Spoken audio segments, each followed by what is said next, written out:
In this Anthem review, I'll answer questions like, is Anthem bad because everyone seems to be saying that it is? Right. But wait, I think the game looks cool. Is it possibly worth my time and my money? Don't go anywhere. I played a lot of Destiny and Division. How does it compare with those? Is this review spoiler free?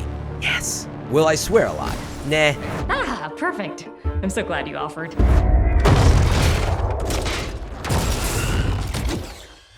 How's it going, everyone? I'm Fran Mirabella, aka FM3. I've reviewed hundreds of games at IGN. I even founded IGN Video, but now you can find me streaming my thoughts on Twitch Live, Kinda Funny's Gamecast show, or right here. I wanted to review Anthem because I get asked a lot of questions about it, and hey, I just like reviewing stuff, so here's what you get. A fast and direct verdict up front, obviously with a lot to follow. Hint, Anthem has serious issues, but I like the core gameplay, especially due to my love of looters. We'll talk about the highs, the lows, and ideas for fixes. We'll talk subjectivity and objectivity. You know, it's a bit of a faux pas to think about reviews as my review and fans of the genre might like, but the reality is almost no game is absolutely loved or hated. So of course, this is my opinion, but the goal is you have enough information to form your own viewpoint. That is the whole point of a review. Of course, if you are here just to agree or disagree, have fun, please tell a friend, and tell Reddit, and tell Twitter, and anyway. Alright, so let's get to it. Anthem isn't for everyone right now, and you should proceed with caution. It is a game I've been really excited about since its E3 debut gameplay reveal in 2017. A new shared world action RPG from the creators of Mass Effect, and it was in development before Destiny was ever released, and Division for that matter. So there's been plenty of time to learn and adapt. For those who don't know, it should be said I've played thousands of hours of Destiny and co-hosted IGN's Destiny show for many years, and of course, I also like where the Division has been going. So yeah, I really like these kinds of games. After some 50 plus hours with the final game, I'm left with an Anthem that both disappoints and impresses me. In its current state, it's not going to appeal to the broad audience that I'd hoped for. It didn't deliver on the vision. I think a vision both the fans and the developers could see. That's what makes it seem so glaring. And it has been chasing bugs and major issues like disconnects and load times or keeping players from exploring too far from each other. It just feels really disjointed. But for those wanting something fresh to play, the airborne, half-mech, half-space magic RPG combat does give you a sense of power the many shared world shooters don't. And make no mistake, I don't consider this a shooter as I do Destiny and Division. Yes, there's a ton of gunplay, but it's really more about how you lean on your abilities and flight. In the end, I strongly suspect the team at BioWare could not meet the technical requirements they'd hoped to make this game work. It has many of the right ingredients, but it just didn't turn out right. Like vanilla Destiny or Division, the early days, only a certain niche of players is going to be able to look past the flaws and enjoy the core of the game that is worth grinding. You're the type that wants to have the top gear even if it means playing the same thing over and over again. You're the type that just likes flying around in 4 different Javelins and blowing stuff up. That might last you 10, 50, 100 hours, but there's really not a lot to do right now.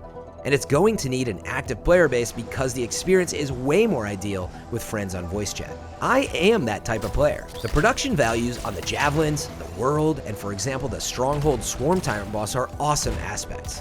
So while it's been a rocky ride, and I have a laundry list of things I'd like to see changed, I've enjoyed these better parts of Anthem. It's a quiet period for Destiny and these types of games, so I'm hungry to get into a new world and the core mechanics of the different Javelins. I feel the need to repeat all that was said above, which should be obvious. Buyer beware. Anthem has a long way to go. But for me, even having dealt with Anthem's ongoing technical issues and limited content, I really like grouping up with friends and flying around in these Javelins and testing my mettle in the endgame strongholds. There's something unique here, there's just not enough of that. So it's a big leap to be an early adopter. But there's a lot more to be said. Let's dive into the details. Here's some of what needs to be covered. The highs. Core production values, the 4 different Javelins and how different they feel, general feeling of flight, power, speed, and verticality, the gear loop and combos and RPG appeal, equipping the right sets and stats and that feeling of doing it right, the strongholds and planned mission structure like the opening, and its planned free content that's on the way in the coming months and beyond. The lows, the pacing, the general tech and loading dependencies, bugs, disconnects, and early access feels, enemy types and AI that get tired fast, Campaign and loot until level 30 falls flat. Lack of endgame content and the waiting game for more to roll out, the lack of cosmetics and the microtransactions, and the vision. E3's coming out demos made it look more fluid and complete than it is now. There's a lot more in the middle ground, but that should give you a quick summary of the highs and lows to look for. Never mind. Titan here just blasted the wall. Dang, this game feels good and looks good. I've never played a game that feels quite like Anthem. When Destiny and Division came out, I'd played games that felt like those. When you hit your boosters and take off in Anthem, flipping through the open air, it feels authentic and powerful. Every Javelin, the Interceptor, the Storm, the Colossus, the Ranger, feels different. You can tell the team put a ton of production time into the Javs, and it makes me want to play on that merit alone. When I switched from the Interceptor to Colossus, for example, I really felt dragged down by that thick boy gravity. You lose your dash abilities, but you gain a physical shield, so it makes you play completely differently. Combined with this, the varied gear loadouts and combo or damage options, and there's a lot of diversity in the potential builds. Yes, it needs to stand on or hover above the ground of worthy content, but the roster of Javelins feels elegant and space age. In case you didn't catch it, a big mechanic is that you need to cool your jets constantly, so you can't hover forever. It's a fair complaint, why not, as hitting the ground so often feels too punishing, but it's a big balance aspect in terms of the strategy. It should feel punishing. Suddenly, dodging enemies becomes just as important as shooting, but I feel it needs some ironing out. On harder difficulties, you can get knocked out of the air very easily, especially if you don't play as the Storm class. Speaking of which, I have to add, Anthem is just begging for aerial combat sequences. I'm not sure how or where, but this could have really broke up the campaign to sort of Star Fox it up at times. We actually get a glimpse of this idea of you as a vehicle in the beginning, but then that's pretty much it. Careful! Too much of that, you'll overload. A lot of the same can be said about the incredible verticality and sprawling, lush terrain of the open world of Bastion. When it's not loading you in, it's a massive sight to behold. The time of day changes and the weather changes. In fact, BioWare plans to use server-side weather changes to trigger events, which we've only got a small glimpse of. Again, there's just a plain cool factor of flying around in these huge environments with debris whirring around against the backlight of dusk. Later, we should see large storms that bring us into Anthem's most ambitious and challenging space, the Cataclysm. This was seemingly previewed in the 2017 reveal, but at the time of publishing this review, we know very little. So what are we supposed to do? Fly into it? All right, let's do this. See you on the other side. In contrast, the overall pacing, both in gameplay and technology, is a huge problem. Save for the opening mission, you are immediately ping-ponged between long, stale loading screens from your Fort Tarsis home base, open-world free-play missions, and more substantial story missions with cutscenes. You even get dinged with a load screen trying to load into your inventory. On top of that, there have been a number of disconnects for players, and myself included. They have been actively improving these issues since day one, but read your patch notes closely or hit me up live on stream or on Twitter, things change fast. It's important to point out we have both load time issues as well as the general structure of it all. Even as the load times have been slightly reduced to around 20 to 30 seconds, the bigger issue is that you load into a mission and you don't just simply live in this big, beautiful world. You are constantly pushed back to Fort Tarsis. You can't set up a mission while standing in the beautiful world of Bastion or at the end screen of a stronghold. It kicks you to a fairly useless final winning screen, which is intended to show you your loot and XP. I think I'd be happier if it loaded me back into the world and gave me the option to go back and decode loot later at the fort. Or even better, stay and do both. It would be different if you were in a playlist, but that doesn't exist yet. So for the endgame missions you really care about, it's tedious and jarring. There's some irony in that as you finish story missions, contracts, and strongholds, you barely have enough time to wave goodbye and show off your beautiful Javelin before you get pulled out of the world. If you're hoping for a big budget campaign that leads you into a meaty endgame, you're not gonna find it. Some of the pieces are there, but like the pacing in general, it seems disjointed and unfinished. It's bookended with the good stuff, more visually unique and impressive linear missions with bombastic moments. But most of the 15 to 20 hour campaign is filled with this free play feeling. You spend a lot of time in the world of Bastion facing spawns of enemies you've seen repeatedly. You'll either be holding down control points or collecting glowing orbs called echoes while you face down the horde spawn. It feels at odds and rushed compared with these other missions. First it's okay as you learn to play, but it gets monotonous quickly. The AI and movesets just seem thin. Oftentimes it feels like patches of shielded or not shielded enemies are just auto-targeting you until you can whittle them down. It's not all bad, but like I said, you get acclimated pretty quickly and are left wanting more directed, staged missions. For what it's worth, slamming those orbs into the Shaper ruins feels awesome. It sets off this giant sort of bass drop in the world. Really cool effects. Relic silenced. Vigor. But that's where it leaves you just wanting more of those production values. You'd think there'd be some vehicle missions, underwater or air combat, anything to break it up more, but it's just not there. Sure, there are a few puzzles and exploration type things to be found, however, it's far and few in between. Some of this is broken up with the cutscenes, but a lot of the dialogue happens on Fort Tarsus. The big cutscenes, when you get them, are great. Really high production, with great performances from a few characters. I definitely got attached to some of them. But the lead villain, the Monitor, was rather cliche and oddly underdeveloped. And so you didn't really care as much about what you were chasing after. Pain is no substitute for money. So let's negotiate. So yeah, unfortunately, a lot of dialogue happens at Fort Tarsus, and these plot developments are just way more stilted and taxing on you. Admittedly, I'm not as deep into lore, but I just wanted to get on with it or get back into combat. It also made me wonder if any of this could have been placed around Bastion itself instead of Tarsus, which is generally slog-footed and first-person only. In the end, the story is predictable with a few good moments. It wasn't bad for me. I understood what was going on and actually felt something as it neared the end, but it's very fragmented.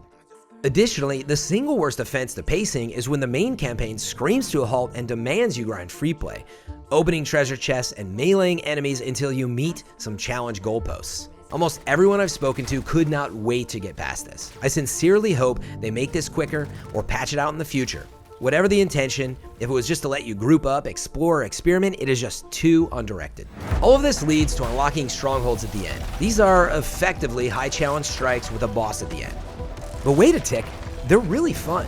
Well, the first dozen or so times you play them, because unfortunately, there are only 3 of them, and well, one of those is just a copy from something you played at the end. If you've tried the open demo, you've already played the Tyrant Mine, which is probably the best one. The boss at the end represents what I feel is the best potential Anthem has. You and your crew will be working together to damage critical boss points, all the while flying around in a relatively open environment. It's very satisfying, especially as you refine your gear and skills to eventually get to the point you need to increase the difficulty because you've been completely obliterating it. This is exactly what Anthem needs, but it needs it in spades. If we had a playlist of 6 to 10 unique experiences like this, now we're getting somewhere. I could sit down for a few hours and really enjoy that. Bastion and Freeplay do have a few epic style events, but I don't really like the wide open combat as much. I love the weather, but it's just not as staged as Strongholds. So although they might devise some giant new Frost Titan to drop into the world, I'd rather they just focus on the Strongholds and plan mission experiences. To draw the Destiny example, Strikes and Nightfalls. Now, it's not that I don't agree the huge free-play world that is Bastion doesn't have a lot of potential. It's just, other than exploring, I don't get much enjoyment out of the enemy and boss encounters. So I'd like to see a lot more work there to make the encounters more directed. Like, what if you had to slam orbs into a boss and half of the encounter was based on flying mechanics? Up until now, you might even be thinking, what do people even see in this game? Well, these Stronghold level fights represent it. And with any luck, that's where BioWare is headed. So if you are interested in this gameplay, ultimately, it's a question of whether or not you want to be an early adopter and deal with some of those frustrations, or wait and see what future fixes and free content will bring. I'll give you more details on what those near-term plans are in just a few. The grind. Anyone who sets out to play Anthem will likely do so to achieve top ranks and rare gear. Oddly, everything from levels 0 to 30, or, well, gray to purple as it were, is pretty throwaway. All that goes by pretty fast. I even played hard mode the entire time and didn't need to think about it too much. You mostly just play with the gear you like and don't really stand to earn anything that rare, so you're pretty much just trying to get to the post-level 30 endgame where you'll want to solely chase the ultra-rare legendaries or more achievable masterworks. Right now, they drop significantly higher than epics at power 47 and 45 respectively. So it's the only way you're going to increase the power of your Javelin above 500. Okay, the first reason to grind for this beyond pure power is because you want the special perks on the weapons and gear. A few of these are pretty solid. Avenging Herald is a masterwork pistol that guarantees devastating 200% DPS while you hover. And Thunderbolt of Ivenia is a masterwork rifle with a 33% chance to call down lightning or electric damage. Turns out electric damage, by the way, is like 50% bonus damage on shields, so yeah, it shreds. And then imagine getting that with a plus 200% elemental damage perk for the electricity, which might just drop randomly. Same for the gear. As an interceptor, I might get a masterwork ability that charges my ultimate by 700%. So yeah, hopefully you get the idea. This is where the endgame and feeling of true earned power is at. There is stuff to chase, but legendaries and masterworks in many cases don't feel quite unique enough. Legendaries especially just feel like they drop with more power and better perks, but it doesn't feel as special as it should. They lack the uniqueness that was shown in the early E3 footage. Jar's wrath. Oh, nice. On top of this, the perks aren't always clear. Plus 25% force. Oh, apparently that's a better chance to stagger enemies? In some cases, yes, it's rewarding to be in the know on this stuff, but here we have so many drops and the perks are almost all you have to be excited about in the deep endgame. It could really use some tooltips so you know what's going on. Or, just better names. There are, however, a slew of masterworks you just won't care about, which maybe it'll get balanced, but beyond that, I'd like to see a lot more magic in the roles of masterworks and legendaries. Anthem doesn't seem to be working quite like it was intended, and in a way, this is where I think a lot of gamers feel resentful. At E3 2018, BioWare demoed what was presumably approaching alpha builds. Now, I've been doing this a long time, I've seen a ton of early demos, and of course, you can't set your expectations on early work in progress. But the way it was presented versus the state it's in today leads me to believe they actually just couldn't quite get things working. In particular, every spec demo we saw seemed to show off this idea that you'd be going on epic quests in this beautiful open world. Funnily enough, the load times at E3 were pretty honest at about 30 seconds, but the voiceover presentation masked that. Anthem is a social, co-op, action RPG from BioWare. Excitingly, BioWare seemed to have planned to allow you to discover a stronghold in the middle of the open world. In the final game, though, you can stumble upon this now abandoned point of entry to the Tyrant Stronghold, and the door's just sealed. Maybe for another day, another stronghold, but regardless, you just don't discover content this way. And there are more oddities that point to a rush finish. I noticed in the game it told me to throw a flare in the water to see better, but it totally doesn't work right now. Then I noticed in early demos that it actually was a thing.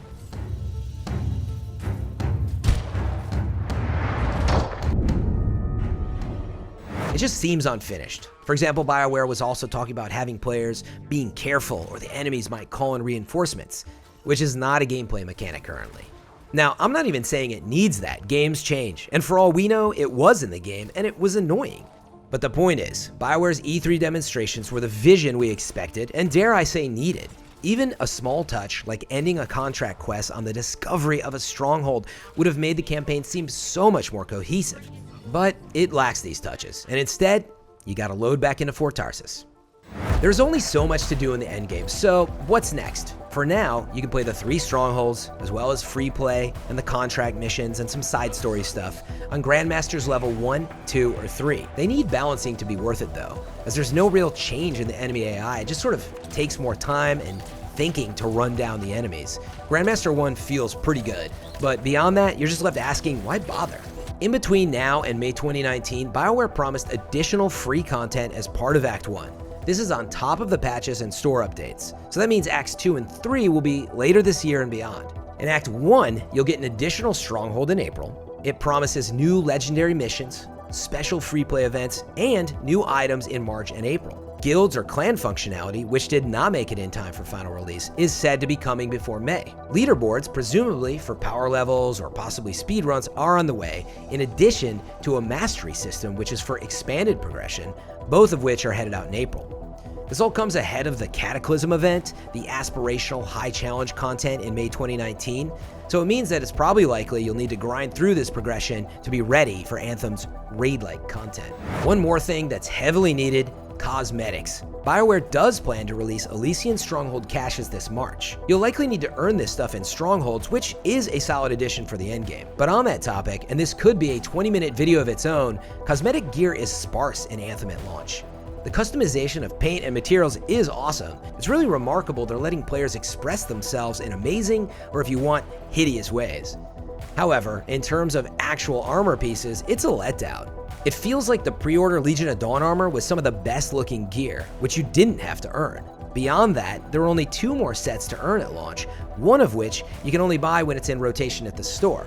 So yeah, it feels held back here. I'm not even sure how intentional it is versus just plain unfinished, because the store is weak right now. There's hardly anything in it, and what is there feels like leftovers. It's true you are given and can earn in-game coin to buy anything in the store, so it's not gated. But as of publishing this review, I earned about 120,000 coin in 50 hours, and a set of armor costs about 60,000. You can earn in-game loot. I did one of the special free play events where you earn something, and all I got was a special vinyl. So meanwhile, I have to spend nearly 10 bucks or my hard-earned gold to buy new armor. You can't have both. We've seen this problem time and time again in endgame looters. Why didn't I get a sweet new set of armor for beating the game, or something exclusive for hitting level 30? Something to show off. We need a lot more to earn via the gameplay before we need to be tempted by this other stuff. In its current state, Anthem is really only going to appeal to thirsty hardcore or the forgiving casual player. In both cases, you'll have to be able to see past its issues and hope for the best as new content and patches roll out. So no, it's not an entirely broken disgrace to gaming as we know it. But it's also not the AAA vision that BioWare and EA presented to us numerous times. I personally really enjoy the stronghold and high challenge gameplay, but the loot from the drops to the uniqueness needs work. And I need to be able to earn a bevy of cooler endgame gear that I can show off. This is the type of stuff that needs to arrive on your winning screen, from how much damage you were able to do, to the tiers of gear you have, to emblems, and much more. I often get asked, is Anthem a Destiny or Division killer? Even if they fix a lot of this, they are all just very unique from a gameplay perspective. Destiny is the farthest, in being both rooted in heavy first-person shooting, but also in having extensive PvP. Anthem has no PvP options currently. Division, meanwhile, is a duck-and-cover third-person shooter. Like, you do so much shooting. So they're great complements to each other, but I never see them killing each other. To do that, they'd have to be true replacements. Anthem, rooted in flying, is heavily about how you manage your Javelin and set up RPG-inspired combos. That's where it succeeds, and that's the piece I look forward to as more content is added, and hopefully things are smoothed out, just as we've seen with Vanilla Destiny and Division. Lastly, there's a narrative we've seen around these very games that Anthem now faces as well. Should you really pay full price for what is an evolving experience? Is the game even done? I'd love to hear your thoughts on these comments or on Twitter. And if you've played it, I'd also love to know what you think of the game. Personally, I don't really overthink it. Yes, I've been frustrated, but I really like the core gameplay. And I wanted to get in early, and I'd like this gameplay to stick around instead of it disappearing for 5 years or perhaps forever. For many gamers, I think it will be wise to wait or move on to something that more obviously calls to them. But there is a community here that will want to check it out. The thirsty hardcore that just can't wait. Much like the early days of Division, there's definitely enough reasons for BioWare to stick with it and hopefully address a lot of the technical issues as well as the anemic content. And we know more content's coming. Flying around in these superpowered javelins is just too cool to give up on. To put a number on it, Anthem is about a 6.8 out of 10 for me. And yeah, that doesn't mean it's not worth adding to my roster. If you got some good discussion out of this review, drop a thumbs up, a follow, and you can support me and find me streaming tons of stuff live at twitch.tv/FM3_. Set those notifications, of course. You can also find me at FRANMIRABELLA on Twitter. And if you're looking for an Anthem community or a looter fan community, be sure to check us out on discord.gg/FM3. Thanks everyone, and if you'd like to see more videos like this, just let me know. Until next time, this is FM3, signing out.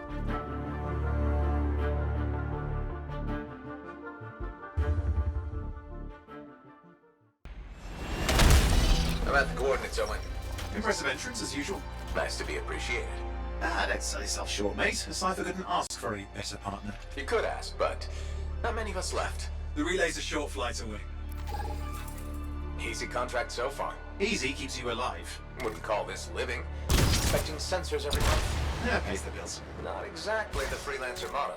Yeah, freelancers are back on their feet. We can enjoy all the gorgeous scenery Bastion has to offer. Flying around it is even better. Now I'm jealous, sitting here in the fort.